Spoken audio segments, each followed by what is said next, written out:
Hello, hello. Hello, hello, beautiful people, and welcome back to 100 Days of Joy. Today, I want to talk to you a little bit about how. So, we talked about strength, and we talked about the strong Black woman and having to operate in that trope or that trap. But I want to talk to you a little bit today about when to shift between two different versions of ourselves. So, I want to talk about awakening the power, awakening our inner power, the wise woman and the warrior, how they can both exist at the same time. I want to know, have you ever felt like there's a deeper wisdom on the inside of you, or just wanting to be heard? How have you ever felt like that deeper wisdom inside of you just wants to be heard? Or a fire that refuses to be dimmed. Like you keep trying to, you like, I know I should know, I know I should know, but that fire won't let that completely dim out. So today we're talking about tapping into the power that is already within you. The wise woman, and you guessed, yes, the warrior. Let's talk about how we can embody the two energies and regain our joy, our as we move through life with confidence and purpose.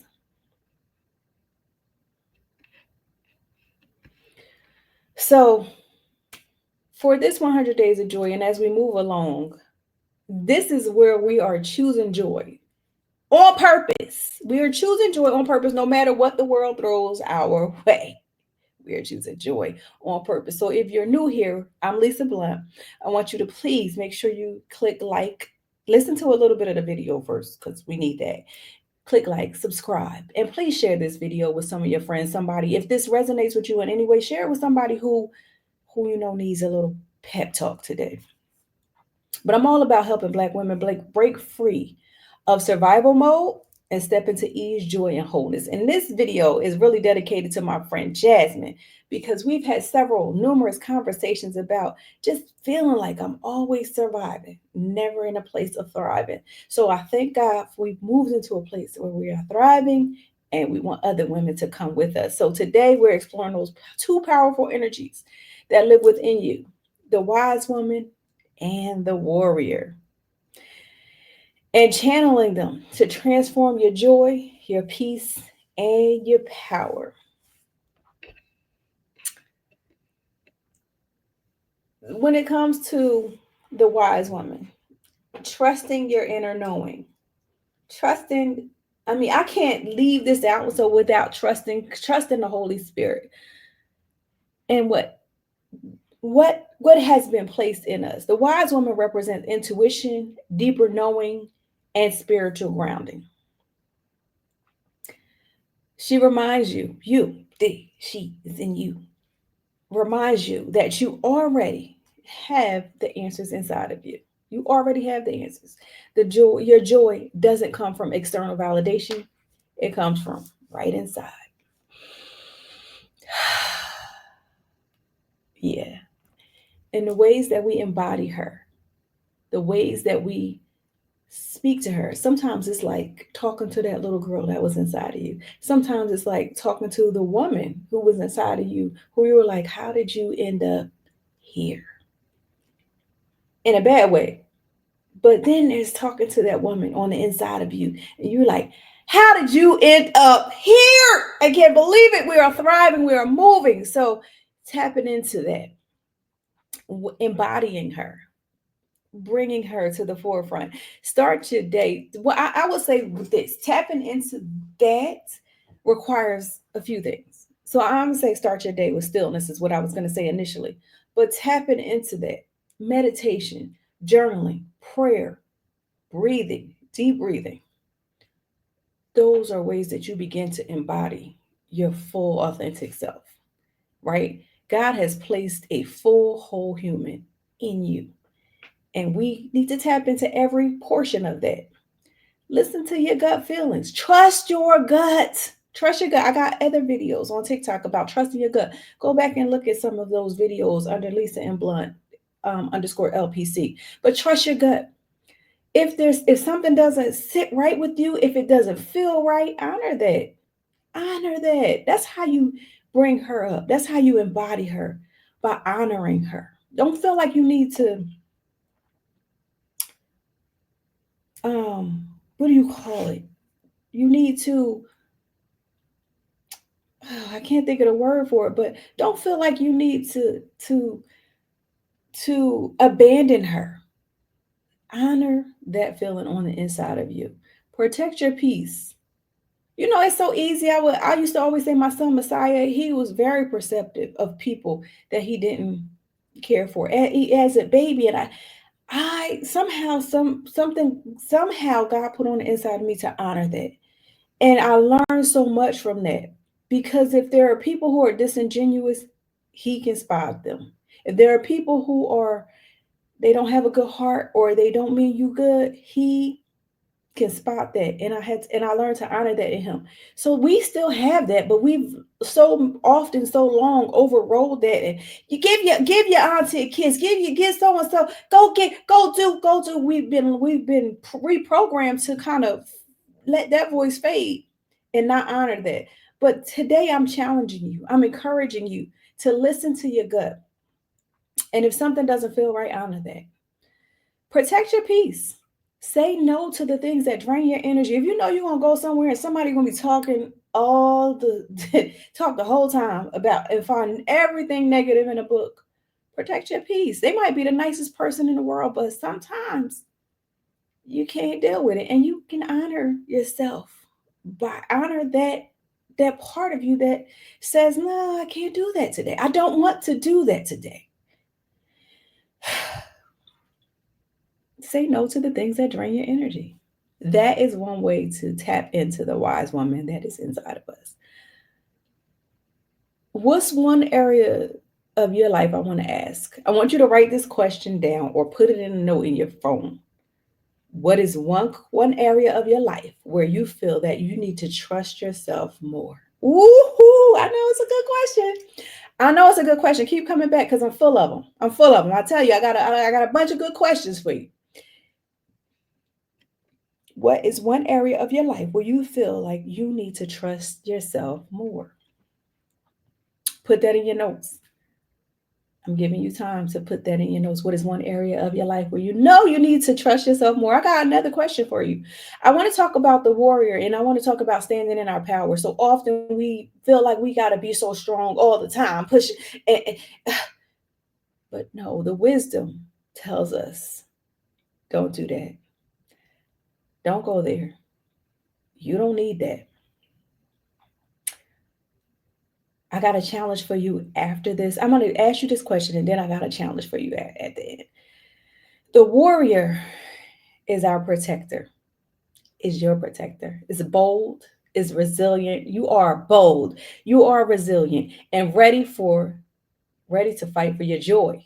Ha! Tricks you. Ready to fight for your joy. The warrior is ready to fight for your joy this time.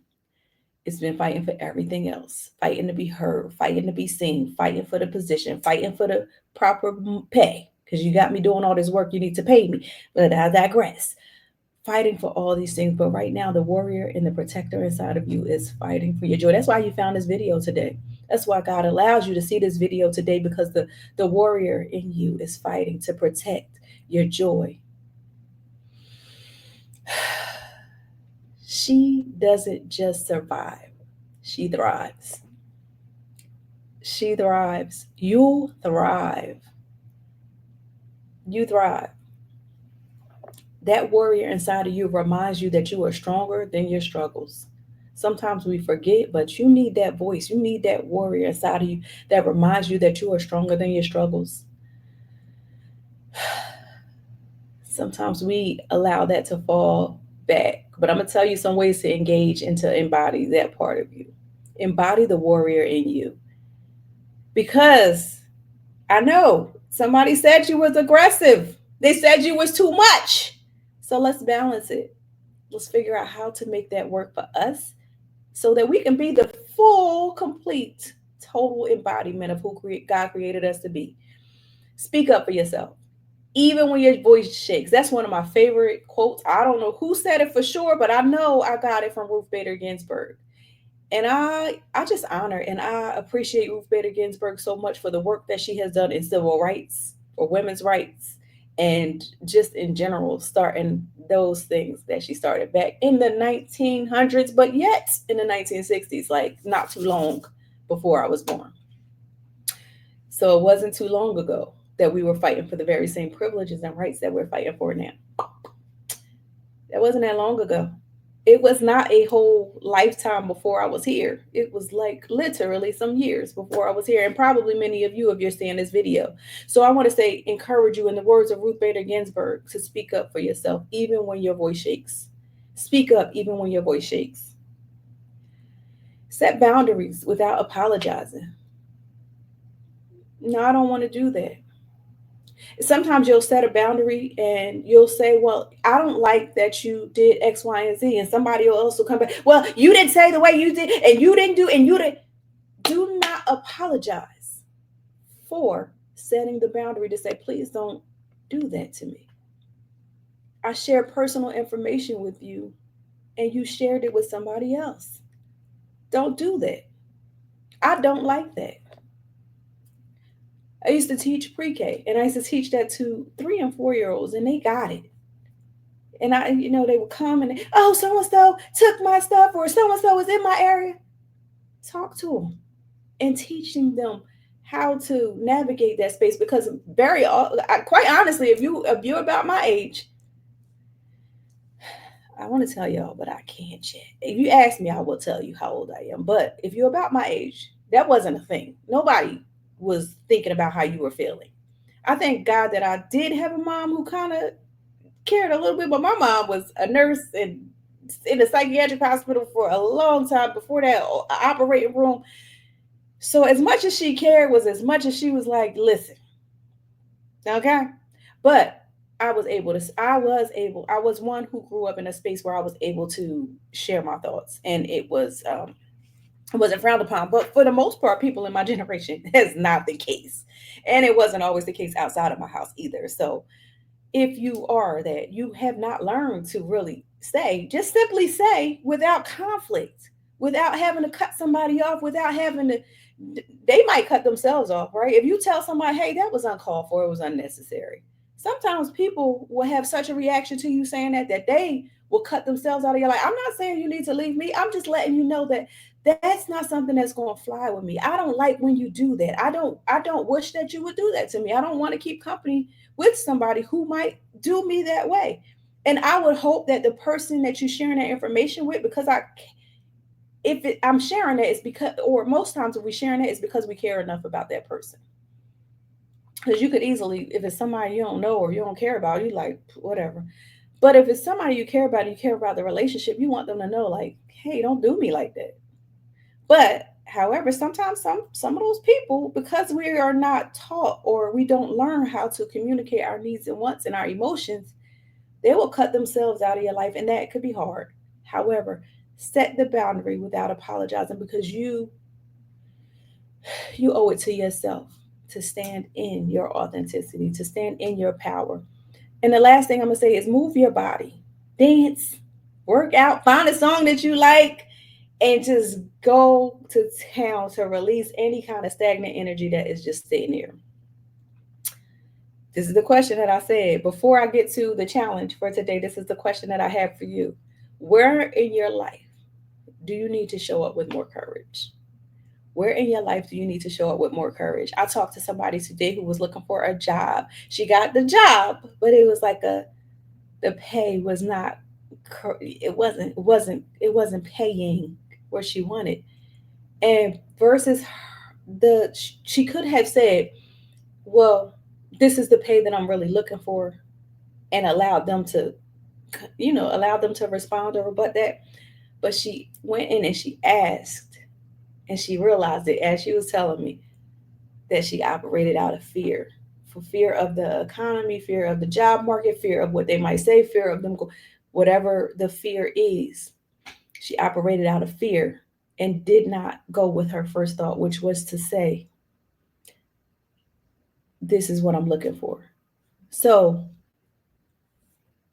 where in your life do you need to show up with more courage? is the question that I'm asking you. There's two questions. I hope you got the first one. If you didn't get the first question, the first one is what one area of your life, what is one area of your life where you need to trust yourself more? The second question is, write it down. Where in your life do you need to show up with more courage? And I'm gonna just remind you that joy is not just about showing up in good times. It's about feeling whole. It's about grounding. It's about empowerment. It's about no matter what. And showing up empowered no matter what life brings your way. And that takes practice. It doesn't just happen overnight. It takes practice. It takes work. It takes showing up in your full, authentic self, embodying the wholeness of who God created you to be. It all takes work. And that's why we are here. Some days you will need the wisdom of the wise woman, and other days you're going to need the strength of the warrior. The key is knowing when to pull on who. Today, this is the challenge. The challenge is I want you to choose one action that embodies either the wise woman or the warrior.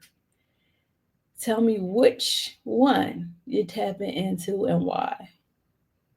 Tell me which one. If one of them resonates with you, does a wise woman resonate with you? Since you say I need to really practice this a little bit more, does the warrior resonate with you when you say I need to practice this a little bit more? Which one? And I just want to say, sis, that joy is your birthright. You deserve joy. Let's claim it together. If this resonates with you in any way, I want to remind you to please like this video, comment on it, subscribe, so we can keep our joy journey going.